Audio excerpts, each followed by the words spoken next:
Ayan, magluluto po tayo ng ating pagkain, mga sisilap. Meron po tayo ditong green onion. Ayan, at saka fried tofu. Meron din tayo ditong chili, spices, onion at garlic. Ayan, magluluto po tayo ng ating ulam. Hindi ko po alam kung anong gagawin ko. So, parang semi-sisig. Ayan, ang gagawin natin dito. Lagay na po tayo ng olive oil. Olive oil po ito, mga sisilap. Sibuyas. Unahin ko ang sibuyas kasi mas malaki ang hiwa. Yan, madali lang po maluto ang sibuyas. Ay, ang bawang baka masunog. Kaya unahin natin ang sibuyas. Maraming sibuyas para masarap. Yan. Ayan, okay na ang ating sibuyas at bawang. Lagyan na natin ng tofu. Lagay na natin. May inversion po ito, ha. Lagay po natin ang ating tofu.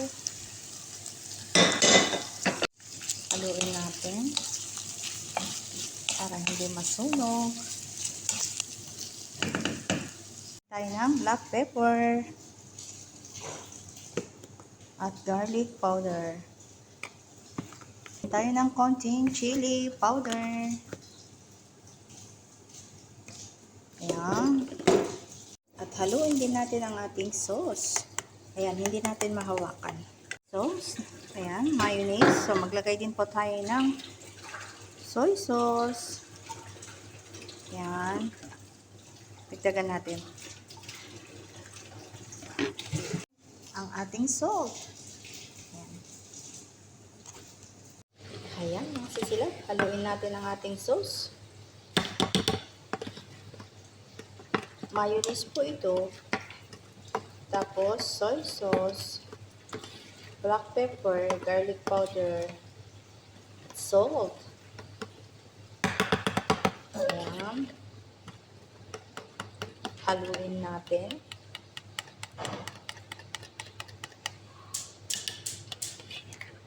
Ayan po. Nagmamadali tayo. Gawa na. Magkahatid na naman tayo sa tutor. Hindi pa tayo makakain. Mamaya po, mga sisilap. Ito na po. Nahiwa na natin ang ating green onion. At ito naman nating chili ay tagalin lang natin itong dulo dahil ayaw kong mahiwa-hiwa para hindi naman sobrang spicy. Ayan. So, ilagay na natin ang ating sauce. Ilagay na natin ang ating sauce. Buhos na natin. Ayan, nandito na po. Nagsama-sama na ang kanyang seasoning. Ayan. Ayan, haluin natin mga sisilap. Sobrang sauce. Ang ating mayonnaise ay mag-o-oily yan. Ayan, nanggaling po tayo sa labas. So, ipagpatuloy natin ang ating niluluto. Ano na ba nangyari? Po, naghatid tayo ng ating alaga sa kanyang tutor. Ayan po, mga sisilab. So, tapusin na natin ito para mamaya ay magsusundo na naman tayo. Ayan. Gutom na ang person, pero carry lang. Okay lang. Ayan, lagay na natin ang ating hiniwang sibuyas. Ayan, at saka 2 pirasong chili para masarap. Hindi ko po biniyak kasi maanghang po talaga yan. Ayan po, mga sisilap. Ang semi-sisig natin. Ayan po ang outcome. Ayan. Pakuluin lang natin konti. Ito ay luto na.